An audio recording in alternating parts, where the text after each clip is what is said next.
Hi from Seoul, I'm Kim Min-ji. North Korean leader Kim Jong-un is on his way back home after wrapping up his goodwill visit to Vietnam, following the abrupt breakdown in his summit with U.S. President Donald Trump. While we're still waiting for the dust to settle as to what happened, Pyongyang and Washington are unveiling their sides of the story, shedding light on how far apart the two sides are in terms of denuclearization steps and corresponding measures. What tasks lie ahead post-Hanoi? We'll have an expert in the studio to help us answer that. But first, let's turn to our Kim Mo-gyan at Arirang's News Center for a look at the day's headlines. Mo-gyan. Hi, Minji. Our top story this afternoon, President Moon Jae-in says South Korea's role has become a lot more important in the aftermath of the Hanoi summit. Speaking to members of the National Security Council, the first one chaired by the president himself in 9 months, Moon asked council members for their assistance in maintaining high-level dialogue between Pyongyang and Washington. Listen to this. 이번 북미 정상회담에서 양측이 합의에 이르지 못한 그 입장의 차이를 정확하게 확인하고 그 입장의 차이를 좁힐 수 있는 방안을 모색해 주기 바랍니다. 북미 대화가 종국적으로 타결될 것으로 믿지만 대화의 공백이나 교착이 오래 계속되는 것은 결코 바람직하지 않으므로 북미 실무 대화의 조속한 재개를 위해서도 함께 노력해 주기 바랍니다. Adding that he is confident Kim Jong-un and Donald Trump will reach a nuclear agreement, Moon said it's up to now House government to help bridge the gap between the two sides. President Moon also said the dismantling of the regime's Yongbyon nuclear facility will mark an irreversible step towards denuclearization of the Korean peninsula. Following the Hanoi summit between the leaders of North Korea and the U.S. last week, Seoul and Washington kicked off their new scaled-down joint military exercise today. Our Park Ji-won reports. The Dongmaeng exercise, meaning alliance in English, begins this Monday and will continue for 7 weekdays, finishing next Tuesday. South Korea's Defense Ministry, Joint Chiefs of Staff and Operational Commands from the RK Army, Navy and Air Force, as well as the U.S. Combined Forces Command, U.S. Forces Korea and Indo-Pacific Command will join the computer-simulated exercise. The new exercise will be much scaled down from the two countries' previous key resolve and full legal exercises, which were held every spring. Seoul's Defense Minister Chung Kyung-do and acting U.S. Defense Secretary Patrick Shanahan decided to kickstart this new exercise after talking on the phone over the weekend. The two defense chiefs said the decision to end the annual command and control exercise Key Resolve and field training full legal exercise and to come up with this much reduced Dongmaeng exercise was a move to back the diplomatic push for denuclearization and lasting peace on the Korean peninsula. Instead, the two countries emphasized that they will conduct more frequent, smaller-sized field training drills throughout the year to compensate for the cancellation of the full legal exercise.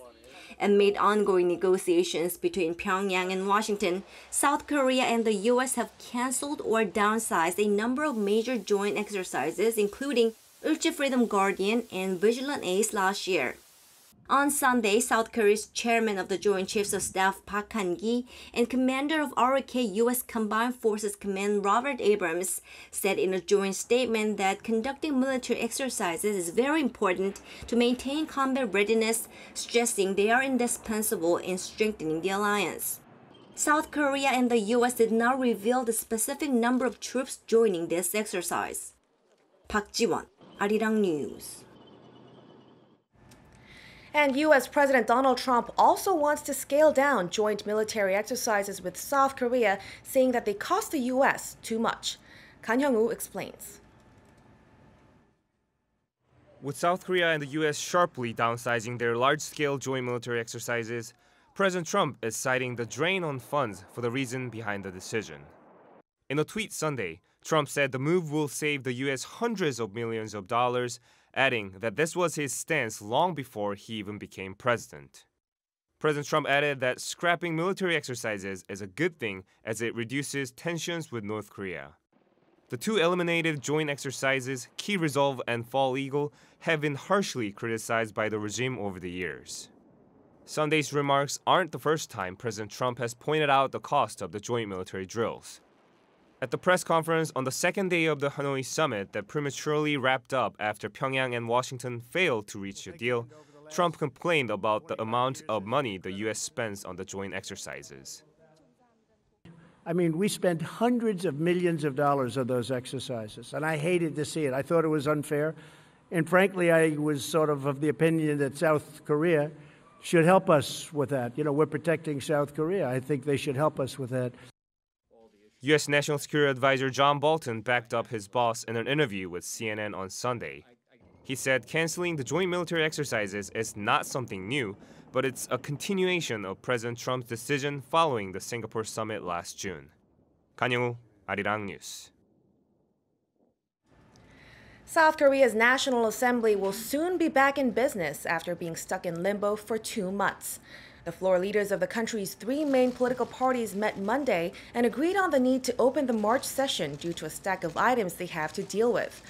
But they are still at odds over whether to launch a parliamentary probe into alleged real estate speculation by a former ruling party lawmaker. For now, the March session appears on track to be convened soon, although specific schedules and agenda are yet to be set. Separately, the leaders of the 5 main political parties met with the National Assembly Speaker for their monthly luncheon. They welcomed the normalization of the parliament and called on parties to work for the people during their March session. Semiconductors make up a big portion of South Korea's exports, but the latest figures show that the ratio is falling, slumping to its lowest point in over a year and a half in January. Ko-ryun-hee has more. Concerns are growing about South Korea's exports, with the figures dropping for 3 months on the bounce. This was mainly due to a slump in chip shipments, which accounted for around 20% of South Korea's total exports on average in 2018. New figures from the Trade Ministry and Korea Customs Service paint a grim picture for this year. The percentage of chip exports out of South Korea's overall overseas shipments fell for 4 consecutive months starting October and hit a 19-month low in January. South Korea's total exports for the month marked around $46.3 billion, and chip shipments accounted for 16% of the total, the lowest since June 2017. Analysts point to the slower growth of the global semiconductor market, mainly due to weak demand and falling prices. Many IT companies have been postponing investment or clearing stocks as part of a wait-and-see approach for chip prices to go down even further. This led to a fall in prices, and the situation worsened due to a rise in global uncertainty such as the U.S.-China trade spat and low sales of smartphones and PCs. Data by market tracker DRAM Exchange shows contract prices of server DRAM are expected to fall by more than 20% on quarter in the January to March period. Although some say global chip demand is likely to pick up in the second half of 2019, others say falling chip exports could be a warning sign for the nation's economy overall, signaling the need for major export items other than semiconductors. Ko-ryun-hee, Arirang News. Now, staying with business, the government says it will strengthen financial support to boost the country's slowing exports. At an economic-related ministers' meeting Monday, Finance Minister Hong Nam-ki said the government will increase loans and guarantees to $209 billion as part of efforts to support firms in various stages of trade, such as signing contracts, manufacturing goods, shipping, and payment. The allocated budget is up $14 billion on year. The special guarantee system will enable firms to get bank loans with just their export contracts, regardless of their financial credit rating. At the same time, the government will provide over $300 million to help around 42,000 small firms to increase their marketing at exhibitions. I'm Kim Mo-kyun, and those are your news headlines at this hour.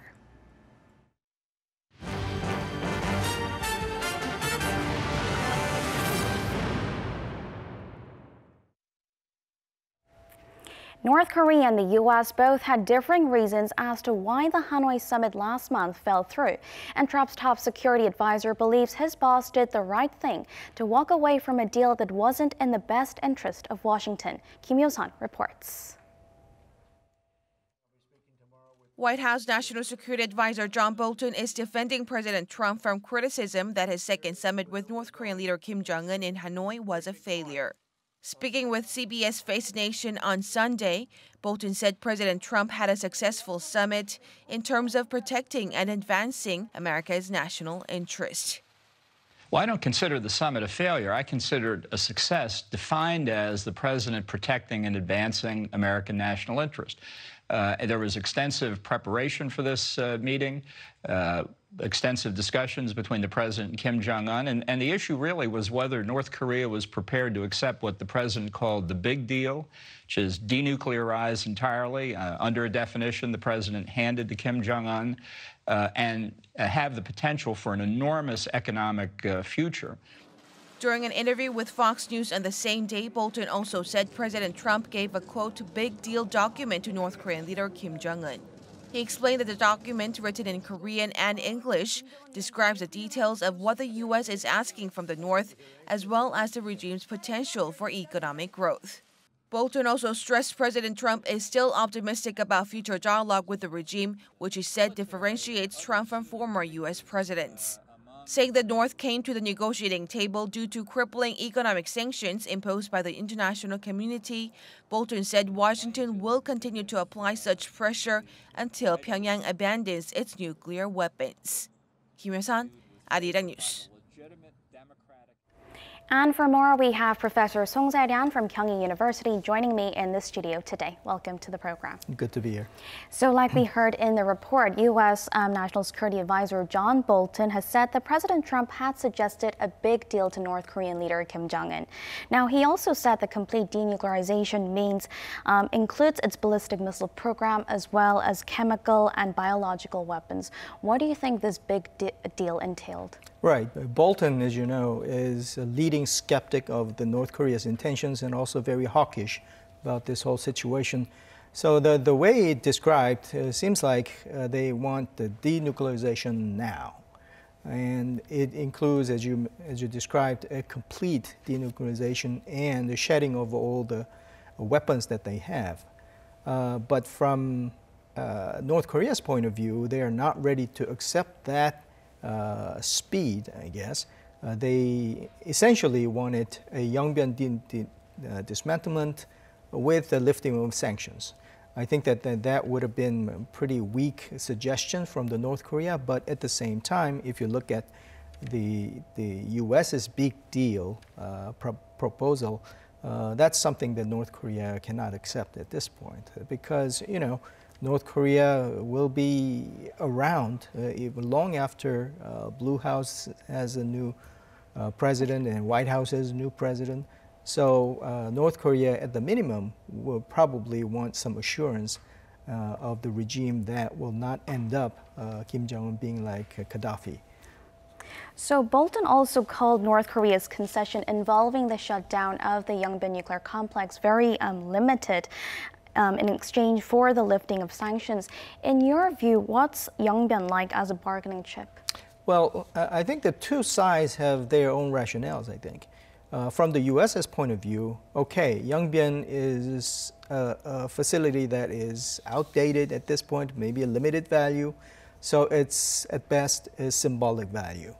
What about the stockpiles that they have? What about the inventories and inspections? Those are not addressed on the table, so it would be extremely unsatisfactory for the Donald Trump. But I think what North Korea is saying is that, look, we want to go to that route of denuclearization, but we have to build a trust. We cannot give up everything at this point for merely lifting of sanctions at this point. So I think that it's a matter of a speed, but I think the deeper suspicion or the question is whether North Korea is willing to, at some point, completely go denuclearization. Do you think we should be taking note that it's actually John Bolton that's talking about this big deal? I mean, he's a hardliner on North Korea, and given that he made no public remarks during the Hanoi summit we saw last week, how should we be looking at his presence back on the scenes in terms of North Korea issues? I think it's Bolton and also Pompeo too. Remember that Pompeo was the director of the CIA, and we have heard the reports that the U.S. intelligence has concluded that the North Korea has been expanding its nuclear program, and there are other facilities, notably underground facilities, that are also working on the nuclear program still. So given that situation, probably denuclearization has to involve inventories and inspection to a very detailed degree. For that reason, Bolton has been saying some nasty things about the North Korea, deservedly so. And at this point, probably at this point of the negotiation especially, Donald Trump saw some reason and saw some value to take the advice of the hawkish faction, because he thinks that the time is on his side, and also by showing the resolve to walk away from the deal, probably it's a good message or strong message to North Korea. So he did continuously say that he's not in a rush, and this won't be the first meeting, the last meeting. South Korea and the U.S. have kicked off a new week-long combined exercise called Dongmaeng that replaced the springtime key resolve drills. Now, it's scaled down compared to what it was before, and North Korea has long been critical of these joint drills, calling them war games. What did you make of the announcement, especially that it came after the summit had broken down? Right. It addresses two different aspects of the military exercise as reported. One is Donald Trump has been complaining about the expense aspect of it for a long time. So it serves purpose of scaling down the expenditure. But at the same time, the main purpose of the military exercise probably is to show a power to the opponent, and maybe bring them to a palatable situation, like bringing them to the table. Of course, with the benefit of getting the military personnel in sync in preparation for any the warlike situations. But the important aspect of the military exercise has been already accomplished, arguably, because they are in the midst of a negotiation. So there's no need to escalate the provocation at this point. So I think that it just suits the purpose to scaling it down by leaving the top, the brass of both sides of the military to work on making the matches, making the strategies to go in by using the computer simulation, but at the same time kind of keeping it quiet with the physical side of the exercise, so that we're not going to be sending them, North Korea, any wrong message at this point, or unnecessarily escalate the tension. So like you said, there's a cost factor and the fact that it reduces tensions with North Korea, but do you think it will have any implications, though, in terms of perhaps military readiness? I think that that's the concern that some experts actually express. If the physical part of the exercise is forever gone, probably it will have incremental and also at some point very detrimental effect on the military readiness. But given this situation at this point, in the midst of the negotiation, there's no need to escalate the tension. Probably skipping one or two might not cause too much damage if the top brass of the military can work on the in-syncing their strategies and moves by using the computer simulation. So the defense authorities say that it's part of efforts to keep these dialogue, the denuclearization talks ongoing. If North Korea does make a response to the cancellation, what kind of statement do you think it will make? Well, I think the usual rhetoric will be there. In any kind of military situation, they will criticize it. But I think that they would know that the key message of a scaling down is a willingness of continuing the negotiation. So I think they will welcome that, but they will not say it. So we'll have to see what they say there. But President Trump seemingly has his plate full in terms of domestic issues as well, not to mention his former lawyer's testimony. He made a speech at a conservative political conference during the weekend where he spent the majority of his 2-hour speech focusing on domestic issues, just about 5 minutes on North Korea. Right. So would you say that we can clearly see that North Korea issues are not a top priority for the president at the moment, but when he does make his next move, what do you think it will be regarding Pyongyang? Well, Donald Trump has a very big domestic issues and problems. The Democrat has taken the reign in the House, and the investigation is moving along, and he is genuinely looking at the possibility of impeachment being a center stage in the Congress. Indictment, maybe not for himself because of the guidelines, but maybe for his adult children, and his economic interest might be severely damaged. So I think that the domestic issue takes up most of his time, and that's reflected in the proportion of his speech.